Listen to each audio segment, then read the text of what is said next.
La journée mondiale pour la fin de la pêche, samedi 28 mars, sur Nombi Radio, à l'antenne et en live sur Facebook et YouTube.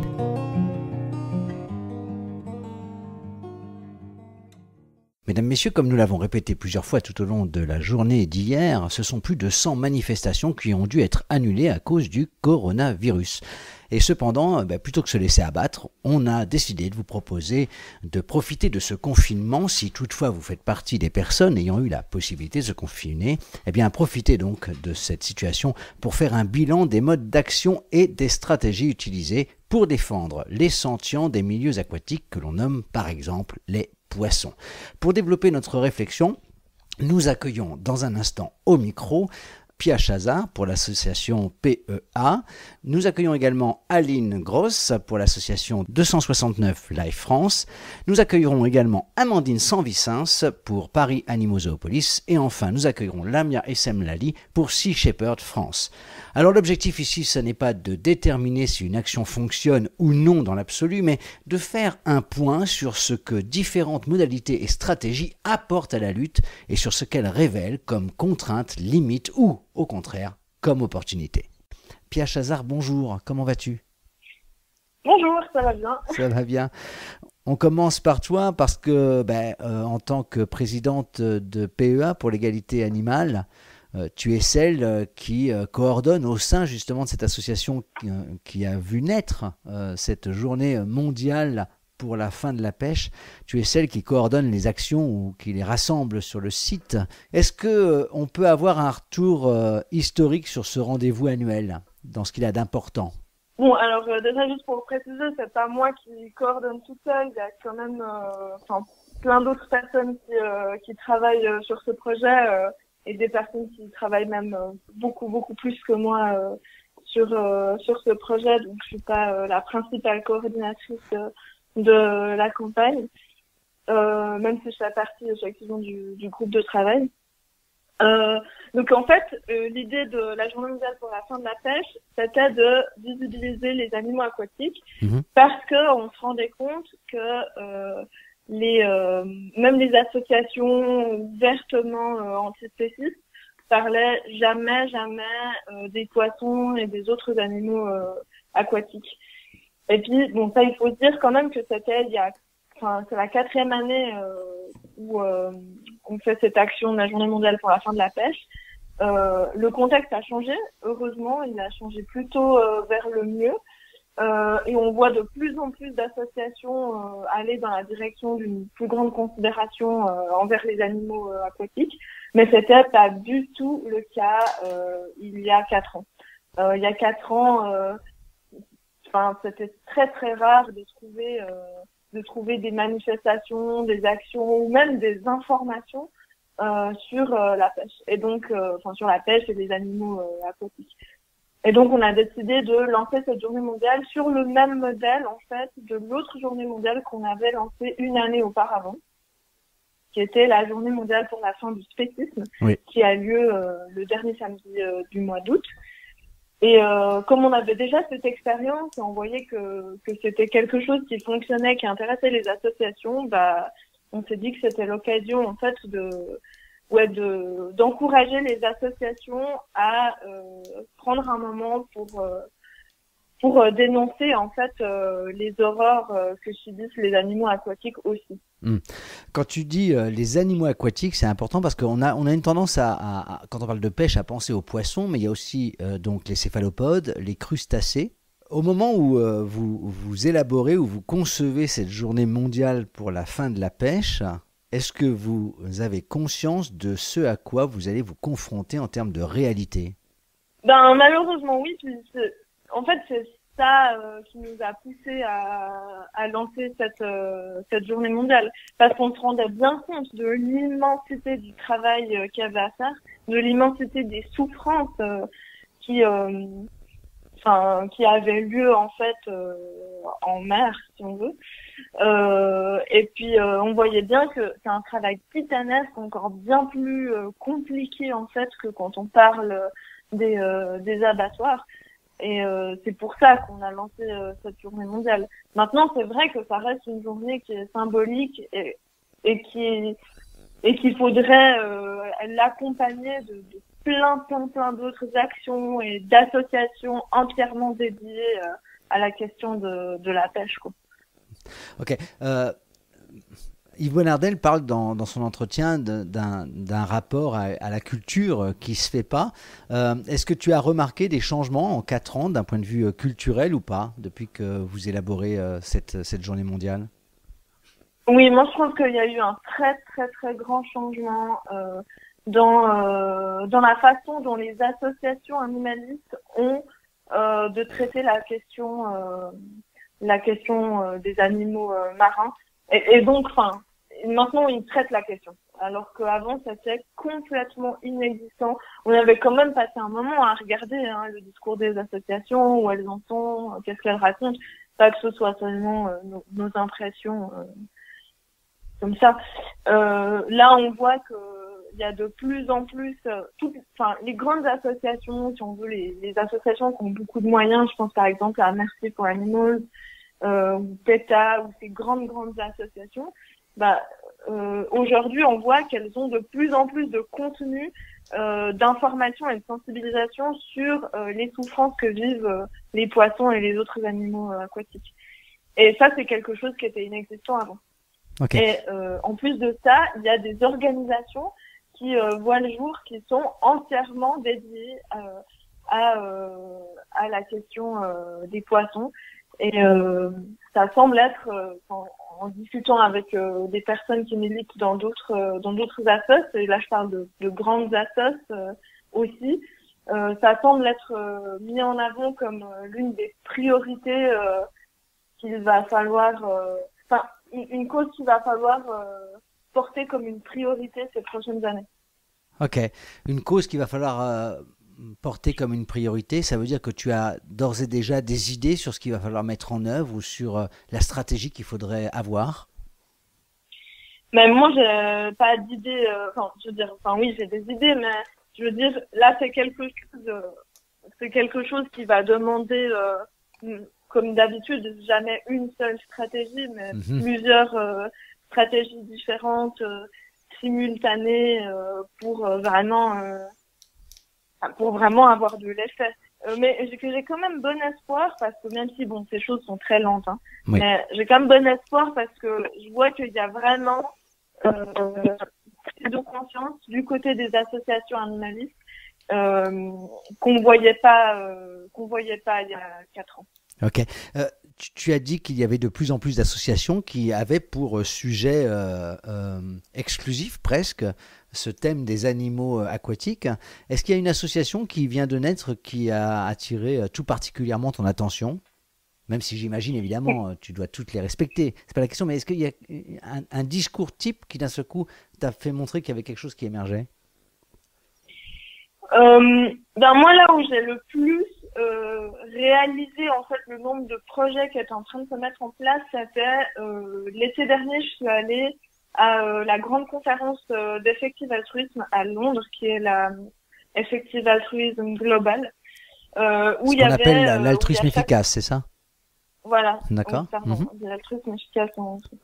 Et qui brasse un grand nombre de militants, d'associations de tout type, si on veut. Et il y avait beaucoup d'associations animalistes, dont justement ces grandes associations avec qui on travaille aussi, mais on connaît moins de personne à personne. Du coup, là, c'était l'occasion de discuter un peu avec des militantes et des militantes de ces associations-là. Et c'est là que j'ai vu qu'il y avait vraiment beaucoup d'associations pour qui c'était la priorité numéro 1, comme pour la Humane League, par exemple. Pardon et pour la Humane League, qui est une gigantesque association. Il y a vraiment plein de projets qui sont en train de se mettre en route. Il y a aussi des associations qui commencent à se coordonner sur comment pouvoir avancer sur la question des poissons. Et il y a par exemple une nouvelle association qui s'appelle la Fish Welfare Initiative, qui qui vient d'être créé il y a à peine un an, quoi. Mhm. Qui a justement pour but de faire de la recherche autour de la question des souffrances que subissent les animaux aquatiques, pour donner des conseils aux associations et réfléchir aux stratégies qui seraient les plus efficaces pour lutter contre l'exploitation des poissons. On a vu avec le premier entretien à l'antenne, visiblement, quand on commence à connaître qui sont les poissons, quelles sont leurs capacités, leurs compétences même cognitives dans leur environnement, ça aide énormément à connaître, bien sûr, mais à se rapprocher surtout de ces individus, poissons, ou donc en l'occurrence animaux aquatiques. Ce sera de cet ordre-là les recherches qu'ils vont faire ? Alors, les recherches qu'ils vont faire, elles portent plutôt sur l'exploitation, plutôt que sur les individus, ou c'est pas des recherches en éthologie. D'accord. Ou alors ce sera plutôt pour essayer de mesurer en fait quel type de souffrance peuvent causer tel ou tel type d'exploitation. Mais il y a plein d'instituts qui commencent à faire des recherches de ce type, hein, sur la sentience, sur les effets de l'exploitation de tel ou tel type d'animaux. Mais les recherches qu'ils vont faire sont plutôt comment fonctionne la pêche, comment elle est organisée à l'international, ou qu'est-ce qu'on peut mettre en place et dans quel pays pour au moins diminuer la quantité de victimes dans un premier temps, quoi. Toi qui vis en Suisse, la JMFP, elle a eu un impact, par exemple, sur la population suisse. Tu nous avais dit, lorsqu'on s'était rencontrés aux estivales de la question animale cet été, en août 2019, en juillet-août 2019, tu nous avais dit que ça avait eu un énorme impact. Tu peux nous rappeler un peu comment ça se passe sur place, le nombre de gens que vous avez Non, alors je pense que ce qui a eu de l'impact, c'était plutôt la journée mondiale pour la fin du spécisme. Ça a eu vraiment beaucoup d'impact auprès du monsieur et madame tout le monde. C'est-à-dire que c'est quelque chose qui a permis de faire discuter, d'amener dans le débat public la question du spécisme. La question de la pêche, c'est plus difficile. Premièrement parce qu'on se sent très peu concerné en Suisse par la pêche, parce que voilà, on n'a pas de mer. Par contre, on importe quand même, et puis surtout on a des élevages aquacoles. Donc, mais ça, les gens le savent pas, parce que forcément les élevages aquacoles ne se remarquent pas ou peu. Donc c'est difficile, c'est très difficile de parler des poissons. Ils sont vraiment très différents des animaux qu'on considère déjà pas beaucoup, donc c'est vraiment pas facile. Par contre, oui, il y a quand même régulièrement à chaque journée mondiale pour la fin de la pêche, il y a quand même des articles qui apparaissent. Mais ça n'a pas encore eu le retentissement de la journée mondiale pour la fin du spécisme. Ok, je comprends. Oui, décidément, il y a vraiment un milieu à découvrir et dans lequel il faut oser entrer, quoi. C'est assez complexe, décidément. Et toi, justement, dans ton évolution d'animaliste, est-ce que tu te souviens de la première fois quand tu as découvert ce que pouvait être un individu poisson plutôt qu'un simple poisson? Tu te rappelles de ce moment-là? Non, je dois avouer que je me rappelle pas d'un moment comme ça décisif où il y a eu un changement important. Mais c'est vrai que de façon générale, je trouve aussi, parce qu'on est spéciste, parce qu'on est spécialisé de façon à ressentir les choses de cette façon, je trouve que c'est très difficile de ressentir de l'empathie pour ces animaux, parce que justement on les connaît pas, et malgré qu'on soit des militants antispécistes et qu'on soit convaincus, ça reste quelque chose qui est assez rationnel, si on veut. Oui. Ouais, c'est triste à dire, hein, mais ça veut dire qu'il faut qu'on fasse un effort, quoi, même nous. C'est ça que tu veux dire? Même nous, je trouve qu'il faut faire un effort. Ouais, c'est très très très très décevant de le remarquer, mais en même temps, c'est ce qui nous aide à voir que le problème, il est vraiment profond, quoi. Parce que même que quand on sait, on a les informations, on sait ce qu'ils subissent, on sait à quel point c'est horrible pour eux, eh ben, ça prend pas aux tripes de la même façon. Et ça, c'est un constat très très triste, quoi. Oui, c'est très triste parce qu'on sait du coup, et en particulier on le voit avec la vulgarisation sur laquelle peut œuvrer Sébastien Moreau, on voit bien qu'ils ont un monde, qu'ils ont un univers. Bon, c'est un univers impénétrable pour nous, mais il existe, on ne peut pas faire comme s'il n'existait pas. Non, non, bien sûr, bien sûr. Mais je pense que c'est pour ça que le travail de Sébastien, par exemple, il est vraiment précieux, hein, parce que c'est vraiment une façon super de faire découvrir le monde de certains animaux aquatiques aux humains. Bah, d'ailleurs, moi, j'ai adoré la bande dessinée qu'il a fait avec Fanny Baucher, Oui. Les paupières des poissons. Pour moi, c'était vraiment c'était vraiment que des belles découvertes, quoi. J'ai vraiment adoré ça. Je trouvais que c'est typiquement le genre de projet qui servent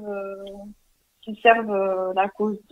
Quand tu as vu là le Covid arriver, avec l'imminence de la journée mondiale pour la fin de la pêche, tu t'es dit quoi, hein? Je me suis dit que c'était terrible parce que, déjà, c'est les animaux aquatiques qui casquent toute l'année. Ouais. C'est les plus négligés de tous. Vraiment, c'est terrible la condition de ces animaux. Et j'étais là, mais c'est pas possible, quoi. Même cette seule journée qu'ils ont, où il y a toutes ces actions, ça tombe à l'eau, on peut le dire.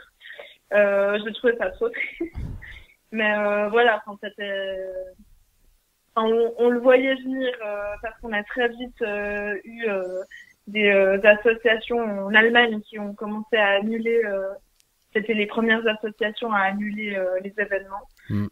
Donc on voyait que tout serait annulé, quoi. C'était d'autant plus décevant qu'il y a. Coordonner tout ça, c'est vraiment un job titanesque. Et puis là, on a réussi à faire en sorte qu'il y ait plus de 100 manifestations organisées cette année dans le monde. Et forcément, ça fait mal de voir que tout ça est annulé, quoi.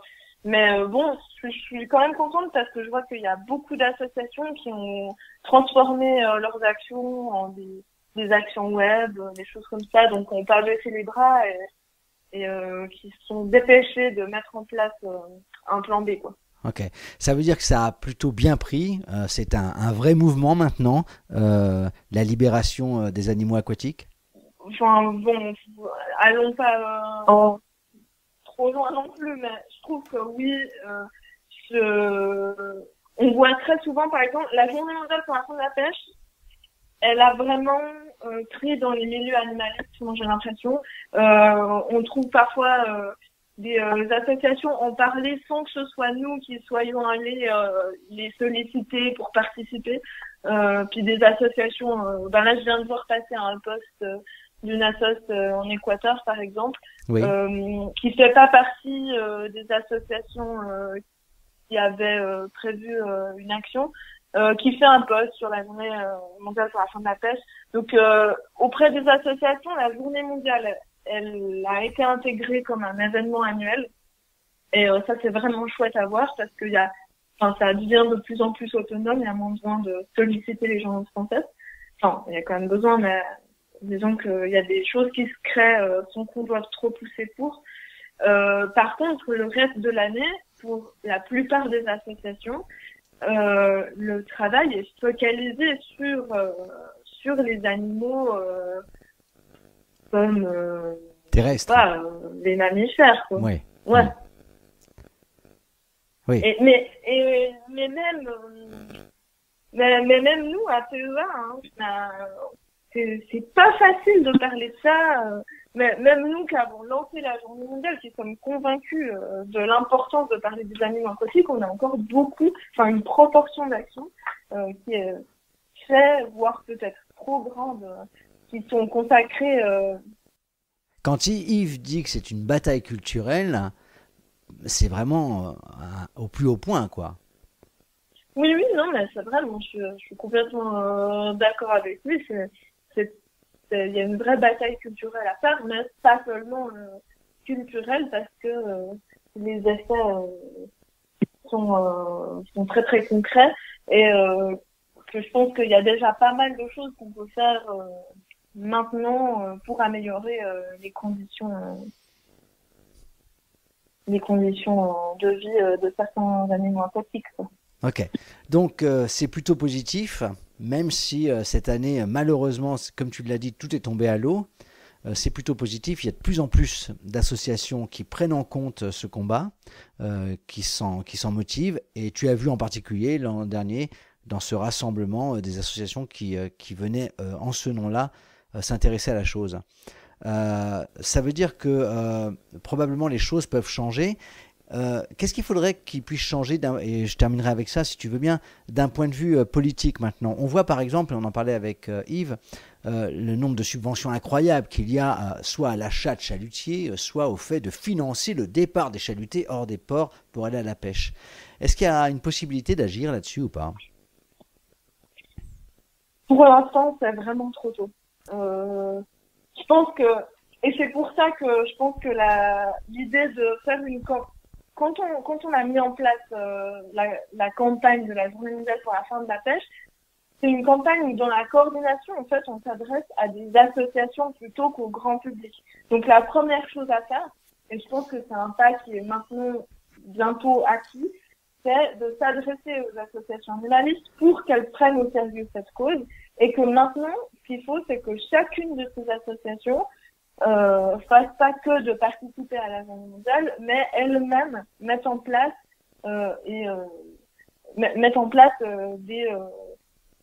des actions sur le long terme, des projets sur le long terme pour les poissons. Mais pour l'instant, c'est vraiment très très très très tôt. C'est quelque chose qui va prendre des années. Et en tout cas, les changements, on va pas les voir. Donc PEA et cette journée mondiale pour la fin de la pêche, c'est avant tout une acculturation des associations qui ensuite vont prendre le relais, c'est ça? Oui, exactement. Je pense que c'est vraiment comme ça qu'on va voir. Après, nous on travaille sur les deux plans parce que d'une part, on coordonne la campagne, donc on s'adresse aux associations, puis on essaye d'échanger entre associations aussi, de pouvoir mieux se connaître entre nous pour éventuellement se donner des coups de main. Mais d'un autre côté, nous aussi, on fait des actions de rue, par exemple, des conférences. On a l'aspect campagne internationale, mais nous aussi, on a une association qui, bien sûr, participe, comme toutes les autres associations, à cette journée mondiale. Et chaque année, on organise des événements à cette occasion qui, eux, s'adressent pour le coup au grand public. Pia, merci beaucoup d'avoir accueilli Nombi Radio au loin, dans ton propre confinement, j'imagine. Oui. Merci aussi d'avoir accepté le report de ce direct. Et donc, tu viens de faire un lien important puisqu'on va pouvoir maintenant donner la parole aux autres associations qui justement travaillent auprès de PEA dans cette coordination. Il y aura donc Sea Shepherd avec Lamia, il y aura 269 Life France avec Aline et il y aura Amandine avec Paris Animaux Zoopolis. Donc nous allons maintenant voir ce qu'elles mettent en place grâce à cette culture que vous transmettez. Merci beaucoup, c'est très chouette. Merci beaucoup Pia, au revoir. Au revoir. Et puis nous avons donc à l'instant au micro Aline Gross, Aline donc de l'association 269 Life France. Bonjour Aline, comment vas-tu? Bonjour, ça va et toi? Ça va très bien, ça va très très bien. Alors 269 Life France, et moi je l'ai vécu l'an dernier pour un reportage extraordinaire Place de la République, extraordinaire parce qu'on avait pu justement entrer au contact du public qui observait ce happening. 269 Life France fait souvent des happenings. Est-ce que vous pouvez nous expliquer la logique que vous avez derrière cette méthode d'action? Qu'est-ce que vous mettez en œuvre? Oui, alors en fait, nos happenings, ils s'inscrivent en fait dans une stratégie globale.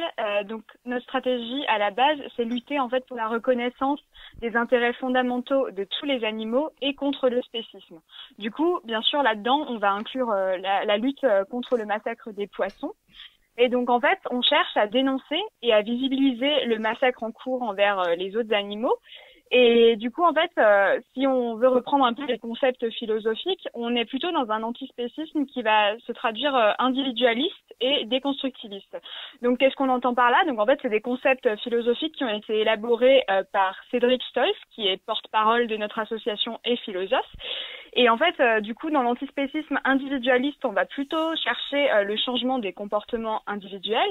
Et dans l'antispécisme déconstructiviste, on va plutôt chercher la culture et en fait le changement des significations et des symboles de notre culture et de ses institutions. Du coup, ça se traduit sur le terrain, en fait, comme vous l'avez dit, par des happenings, donc des actions chocs et artistiques, en fait, dans l'espace public.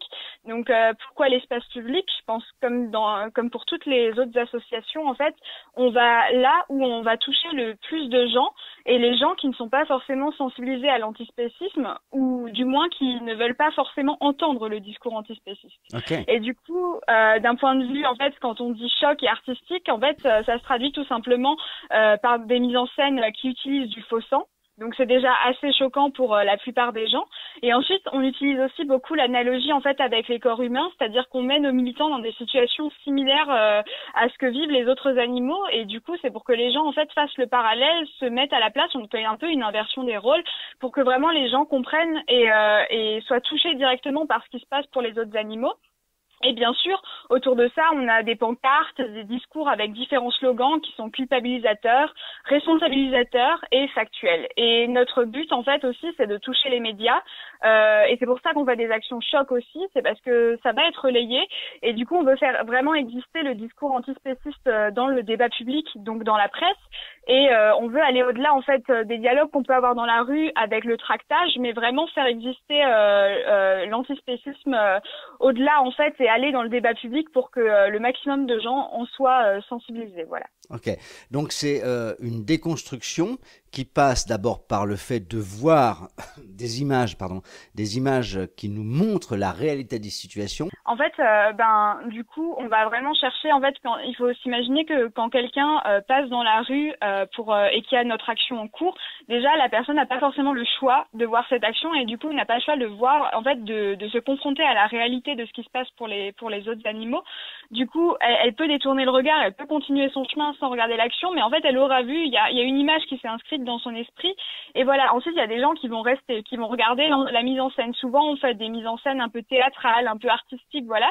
Et donc, il y a des gens qui vont rester et en fait, on n'entend pas forcément tout de suite convaincre les personnes à devenir antispécistes et on s'attend pas non plus à ce qu'elles entendent et à ce qu'elles acceptent le discours antispéciste tout de suite. Mais au moins on inscrit une image en fait dans l'esprit des gens et les gens, il y a souvent des gens qui s'arrêtent et qui discutent en fait avec on a des personnes qui tractent et du coup qui distribuent des tracts et souvent il y a des conversations assez intéressantes qui en découlent et voilà en fait notre but c'est aussi que on fasse exister l'antispécisme vis-à-vis de personnes qui n'en entendraient pas forcément parler et la rue c'est un très bon moyen pour ça. Par exemple, moi, je suis co-référente de l'antenne Alsace, donc on fait des actions à Strasbourg. Et sur la place Kléber, le samedi, il y a des centaines de personnes qui passent et qui n'ont pas le choix que de voir ce qui se passe. Alors, du coup, moi, ce que je pense, c'est important parce que c'est comme si on semait une petite graine dans l'esprit des gens. Ils en auront déjà entendu parler et peut-être que ça va faire écho plus tard, voilà, ou sur le moment, voilà, ça dépend. Des fois, on a des gens qui pleurent. Enfin, les réactions sont vraiment différentes et c'est vraiment très intéressant de voir ce que ça peut amener, en fait. Du coup, je me dis, mais quand vous êtes sur le terrain et que vous parlez aux passants, comment est-ce que vous abordez, par exemple, la question des poissons? Parce que ça, c'est pas évident. L'an dernier, par exemple, les gens n'avaient jamais imaginé qu'un poisson puisse être autant l'objet de souffrance. Comment vous faites? Ouais, alors en fait, sur le terrain, on a différentes actions en fait où on va inclure les poissons dedans. Donc en fait, la première étape, je pense, c'est d'inclure les poissons dans notre mise en scène. Comme ça, les gens on va pouvoir y faire référence en fait dans notre discours quand on parle aux gens dans la rue. On va pouvoir dire, regardez là, il y a des poissons dans des filets de faux sang. Donc en fait, nous on utilise des peluches qui sont assez réalistes en fait, des peluches de poissons, et on met des filets de pêche dessus avec du faux sang en fait partout. Et du coup, je pense que en fait, sinon, je peux revenir rapidement sur ce qu'on fait comme action au niveau des poissons, parce que ça va me permettre de trouver des exemples, en fait. Volontiers. Et du coup, voilà. Donc, je vais revenir déjà sur les actions concrètes. Donc, en fait, on fait une action coordonnée à l'échelle nationale sur 4 qui est consacrée exclusivement aux poissons. Donc, c'est la Journée mondiale pour la fin de la pêche. Donc, ce qui était censé se passer du coup hier, dans nos 11 antennes nationales, on devait faire des actions uniquement ciblées sur les poissons. Donc, la forme était libre. Et par exemple, l'année dernière, donc je parle beaucoup de Strasbourg, mais c'est parce que je suis co-référente là-bas et que je connais bien. Et du coup, à Strasbourg, l'année dernière, on a 4 militants et militantes qui se sont fait hameçonner la joue. Avec du coup d'autres militants avec des pancartes autour, et cette action-là, par exemple, elle a vraiment été relayée dans la presse, mais c'était phénoménal. On a eu des articles même dans Le Parisien, alors que on est à Strasbourg, et du coup et cette image-là, on la voit encore tourner aujourd'hui. Quand il y a des articles sur antispécisme, on voit encore cette image d'un militant qui était hameçonné dans la joue, donc c'est vraiment impactant. Et moi, l'action qui m'avait aussi marquée l'année dernière, c'était celle que vous avez suivie à Paris avec le filet géant, et c'était vraiment très impressionnant. Moi, j'en ai vu du coup que le live et les photos du coup l'année dernière, mais c'était moi ça m'a vraiment marqué, ces deux actions-là. Et du coup, si je pouvais du coup je vais me permettre de parler du projet qu'on avait cette année à Strasbourg, vu qu'on n'a pas pu le faire mais qu'on va sûrement le faire en décalé. En fait, ce qu'on veut faire du coup cette année, on a eu quelqu'un qui nous a qui a eu la gentillesse de nous construire un échafaud, et du coup ça va nous permettre de faire des actions beaucoup plus impressionnantes, et là pour la Journée mondiale pour la fin de la pêche, on voulait suspendre quelqu'un dans un filet avec un pêcheur derrière qui tirait le filet, et en fait faire un die-in de militants autour, donc des militants qui sont couchés par terre, et on aurait dessiné en fait des poissons à la craie, le corps des poissons à la craie autour des militants en fait. Et du coup ça c'était l'action qu'on voulait, et bien sûr avec du faux sang, voilà. Et ensuite on passe aussi par des actions directes. Le 12 octobre dernier à Paris, justement, il y a eu une action devant une poissonnerie, et du coup il y avait une vingtaine de militants en file silencieuse avec des pancartes et des discours qui étaient chocs en fait. Et faut savoir que du coup ils ont bien dérangé les poissonniers, parce qu'ils se sont fait beaucoup insulter par les poissonniers, et ils se sont même fait arroser par les poissonniers. Et en fait on le voit que les gens étaient plutôt d'accord avec les militants en fait sur le coup, et il y a eu un très bon impact. Et aussi on a des antennes où le contexte est différent, parce que en fait le contexte local implique que la pêche est plus présente. Donc c'est par exemple nos antennes du sud sur le littoral. Il y a beaucoup d'actions en fait sur le Vieux-Port à Marseille par exemple ces dernières années, parce que ils sont vraiment dans le contexte local où la pêche est beaucoup plus présente. Nous à Strasbourg c'est pas forcément le cas, mais du coup on tient quand même à faire une action chaque année à l'échelle nationale là-dessus. Et ensuite, comme je l'ai dit, on essaye en fait de visibiliser les poissons, pas seulement pour la Journée mondiale pour la fin de la pêche, mais aussi sur toutes nos autres actions pendant l'année. Et notamment nos actions qu'on qualifie de généralistes, où on va dénoncer en fait toutes les formes d'oppression. À Strasbourg, on a fait, c'est les 2 dernières qu'on a faites, que je peux prendre en exemple. Et du coup, on a toujours des pancartes en fait qui dénoncent le massacre des poissons. Et en fait, on met toujours les peluches avec les filets de pêche tout le temps. En fait, on les met tout le temps avec les autres. Par exemple, on a une grosse tête de vache empaillée du coup, et du coup on la met aussi, et en fait on dénonce en fait toutes les formes d'oppression, dont celle des poissons, parce que c'est les plus massacrés, et il n'y a pas de raison qu'on ne les mette pas du coup dans nos mises en scène. On a aussi un costume de pêcheur avec une canne à pêche, et du coup on s'en sert aussi. Et du coup voilà, sur le terrain en fait concrètement, pour revenir à la question de départ, en fait justement le fait qu'on puisse y faire référence directement, que les poissons soient inclus dans la mise en scène, déjà ça va faciliter les choses. Parce que en fait quand on va aborder les gens, donc que ce soit pour la Journée mondiale pour la fin de la pêche ou pas, au début les gens ils sont plutôt intrigués par la forme de la mise en scène. On a souvent oui c'est très violent, c'est très choc, c'est très culpabilisateur, voilà. Donc des fois on a des gens qui réagissent plutôt on va dire négativement, et qui sont vraiment très fermés, mais qui veulent quand même discuter en fait, et des fois au contraire on a des gens qui ont été vraiment choqués et qui veulent comprendre. Et en fait, on voit qu'il y a vraiment quelque chose qui fait un petit déclic en fait. Et du coup, nous, tout simplement, en fait, le discours qu'on va avoir par rapport aux poissons, en fait, c'est le même qu'on va avoir pour tous les animaux. Parce qu'on dit très bien, en fait, aux gens qu'on fait pas de distinction. Tous les animaux et les humains et les humaines comprises là-dedans, en fait, on est tous sentients. Et du coup, on va rappeler, en fait, la définition de la sentience, on va parler d'empathie. Et en fait, on va vraiment tout articuler autour en fait, ils ont les mêmes capacités de ressentir des émotions, de ressentir de la souffrance comme nous. Et donc, moi, par exemple, quand je fais du tractage, je prends souvent, en fait, l'exemple de dire par exemple quand vous tapez la main avec un marteau, ça vous fait mal. Quand vous marchez sur la queue d'un chien, il va crier. Pourquoi ce serait pas la même chose en fait avec une vache, voilà. Et ensuite pour les poissons, c'est sûr que des fois les gens sont un peu plus fermés. Et en fait, là, on leur rappelle tout simplement en fait les études scientifiques qu'il y a. On leur cite en fait des choses et je pense que ça se fait au fur et à mesure et en fait, on utilise aussi moi, je leur parle souvent, vous voyez très bien que quand un poisson est mis hors de l'eau, il suffoque, en fait, et en général, vu qu'on a déjà parlé, en fait, de la souffrance des autres animaux, avant, en fait, ça se fait, automatiquement. Mais c'est sûr que les gens, en fait, vu que les poissons, on a souvent l'impression, en fait, c'est ça, qu'ils font pas de bruit, voilà, mais en fait, c'est pas du tout vrai. Et du coup, en fait, c'est ça, il faut constamment déconstruire et constamment, surtout, remettre les victimes, en fait, au premier plan, parce que souvent, les gens ont tendance à un peu dévier le débat pour se déculpabiliser. Mais en fait, on revient systématiquement sur le centre et sur les victimes. Et moi, je trouve que dans mes tractages, le fait de rappeler en fait le nombre de poissons du coup qui se font tuer et de le comparer même aux autres animaux, des fois, en fait, les gens se rendent compte que c'est vraiment affreux.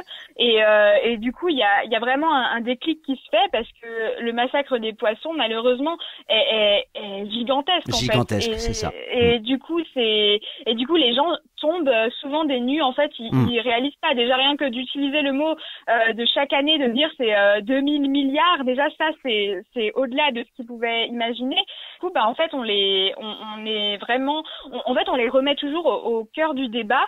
Et du coup, c'est ce qui permet en fait de faire avancer les choses parce que au lieu de chercher à déconstruire en fait des arguments qui seraient fallacieux pour les gens pour qu'ils se permettent de se déculpabiliser, en fait on les remet face au problème principal, c'est-à-dire que les poissons souffrent, les animaux souffrent et du coup en fait quand on va consommer je sais pas des produits d'origine animale, en fait on contribue directement au massacre. Et donc en fait nous à 269 Live France, souvent ce qu'on nous dit ou ce qu'on nous reproche du moins en fait c'est qu'on est très culpabilisateur et moi en fait on n'utilise pas vraiment ce mot de culpabilisation, on va plutôt parler de responsabilisation et je suis totalement d'accord avec ça parce que du coup nous on n'est vraiment pas là pour brosser en fait les oppresseurs et les oppresseuses dans le sens du poil, on va être là pour vraiment déranger et pour vraiment les mettre face à leurs responsabilités. Voilà, vous mangez du poisson, vous tuez des poissons en fait. Et souvent la connexion veut pas se faire, mais on insiste là-dessus et du coup ça permet quand même de faire avancer les choses, je pense. Et moi je suis convaincue que en fait si moi j'ai changé et si d'autres ont changé leurs habitudes, c'est parce qu'au bout d'un moment on a culpabilisé en fait de manger du poisson ou de boire un verre de lait. C'est parce qu'au bout d'un moment on se posait des questions et on s'est dit non, je peux plus faire ça, je veux plus participer à ça. Et en fait je pense que quand les gens sont confrontés à un discours antispéciste et que ça les gêne, que ça les dérange et que du coup ils vont être énervés en fait, il faut juste se demander pourquoi ça nous énerve. Et moi quand ce discours-là m'a énervé, je me suis rendu compte en fait que j'acceptais simplement pas l'idée que j'y participe alors que je pensais aimer les animaux. Et du coup en fait je me rendais compte que je nourrissais moi-même cette oppression que je n'accepte pas et que j'avais juste pas totalement déconstruit les choses. Et du coup quand on se rend compte qu'on veut plus participer à ça, et en fait, quand on culpabilise, tout simplement, c'est comme ça qu'on va changer nos habitudes concrètement. Et du coup, on se responsabilise de nous-mêmes parce qu'on culpabilise. Moi, par exemple, je me souviens, c'est un autre exemple que les poissons, mais moi, c'était vraiment le fromage sur les pizzas, par exemple. Je pouvais plus, je voyais les veaux, enfin voilà. Et en fait, c'est parce que j'ai culpabilisé que j'ai changé mes habitudes. Et je pense que, et du coup, j'aimerais quand même le rappeler, mais on est 7 milliards d'êtres humains et humaines sur Terre.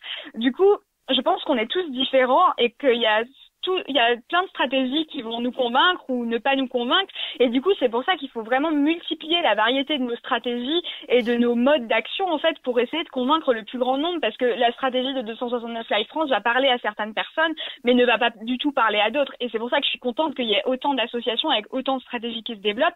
Parce que de toute façon, s'il y avait une seule stratégie qui marchait, le monde serait déjà antispéciste et vegan. Donc, on a vraiment besoin de cette multiplication d'actions, mais surtout de faire entendre le discours antispéciste partout et tout le temps, en fait. C'est vraiment ça le plus important. Et du coup, sur cette partie, est-ce qu'on est à notre place? Est-ce que, en fait, moi, je pense que le plus important, c'est vraiment de déranger. Et là, le dernier exemple qu'on a en date et qui est vraiment très parlant, c'est qu'on a été condamné en fait par la Confédération des bouchers charcutiers. Et on a vu sur le site internet de la Confédération des poissonniers qu'ils avaient partagé cette annonce et qu'ils s'en réjouissaient qu'on était condamné par la justice. Enfin voilà. Du coup, ça prouve vraiment qu'on est au bon endroit et qu'on dérange les oppresseurs directs en fait. Et du coup, je pense que c'est vraiment impactant. Et après, je pense que je voulais aussi parler peut-être d'initiatives qu'on a eues à Strasbourg récemment qui rentrent plus trop dans le cadre d'actions sur le terrain. Okay. Mais en fait, on a eu donc là c'est à Strasbourg. On a profité de la campagne pour les municipales pour faire une petite campagne auprès des candidats et des candidates. Et en fait, pour chercher à mettre en place des mesures concrètes pour tous les animaux et pour aussi faire un peu prendre conscience aux candidats et aux candidates du massacre en cours auprès des autres animaux. Et du coup, on a proposé en gros 16 mesures pour les autres animaux à Strasbourg. Et c'était en partenariat du coup avec une association étudiante qui s'appelle Animalise et le Strasbourg Safe Movement. Et du coup, j'ai juste pioché là parmi les 16 propositions celles qui touchaient directement les poissons pour montrer qu'on peut aussi agir d'un point de vue local juste en essayant de faire des petites campagnes un peu plus lobbying et relations publiques. Mais du coup, en fait, on a proposé l'interdiction de la pêche, la création d'une délégation à la condition animale, les repas végétaliens, donc qui inclut forcément les poissons.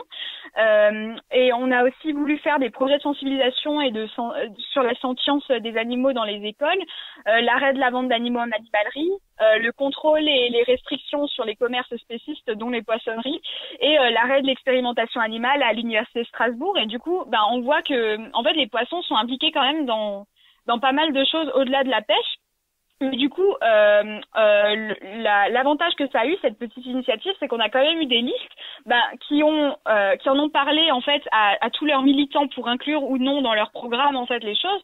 Donc on a eu une première sensibilisation à ça, et ensuite la deuxième petite victoire après ça, c'est que il y a eu des listes qui nous ont inclus en fait, qui ont inclus ces propositions-là dans leur programme.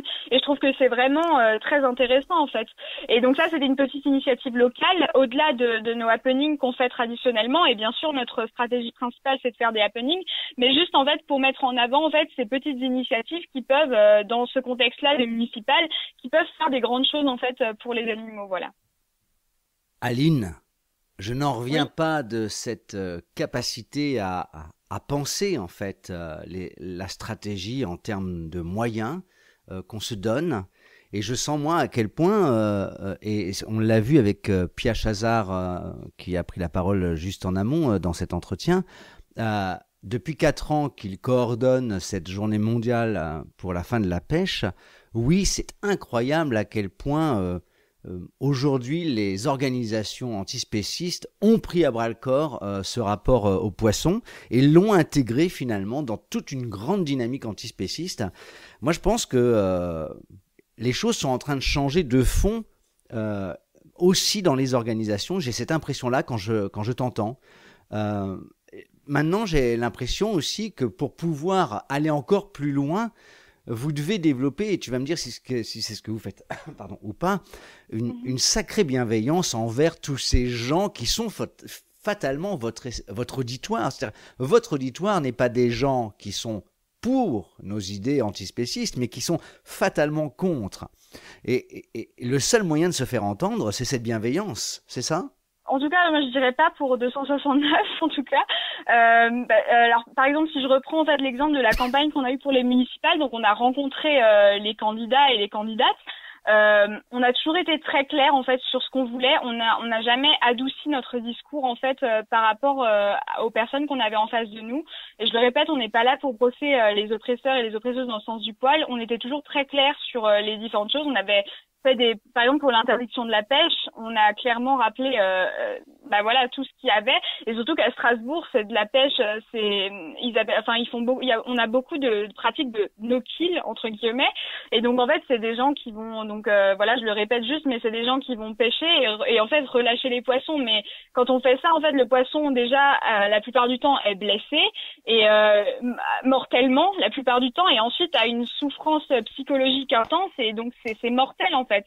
Et du coup nous on a vraiment cherché à l'échelle locale à vraiment sensibiliser les candidats là-dessus, et je pense que même s'il y a je pense que là, sur toutes les propositions qu'on a faites, ça a vraiment eu vocation à ce que les gens se posent des questions réellement. Et là, c'était vraiment local.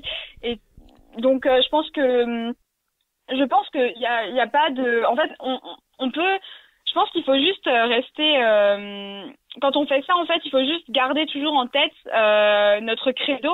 Et je veux dire on va pas être plus gentil, je pense, ou quoi. En fait, on a toujours les mêmes discours. Je pense que, en fait, dans nos happenings, peut-être que les discours vont paraître culpabilisateurs et pas très sympas, on va dire, mais en fait, c'est simplement la réalité des choses, et on va pas revenir là-dessus, en fait. Je comprends. Et donc, dans le mot, quand j'utilise le mot bienveillance, toi, tu y entends douceur. Alors que c'est pas forcément ce que peut vouloir dire le mot, mais tu préfères le mot fermeté au mot bienveillance, c'est ça que tu veux dire? On reste fermeté, mais après oui, bien sûr, il y a de la bienveillance, c'est-à-dire qu'on a des rapports qui sont cordiaux avec les gens. C'est de ça dont je voulais parler, oui.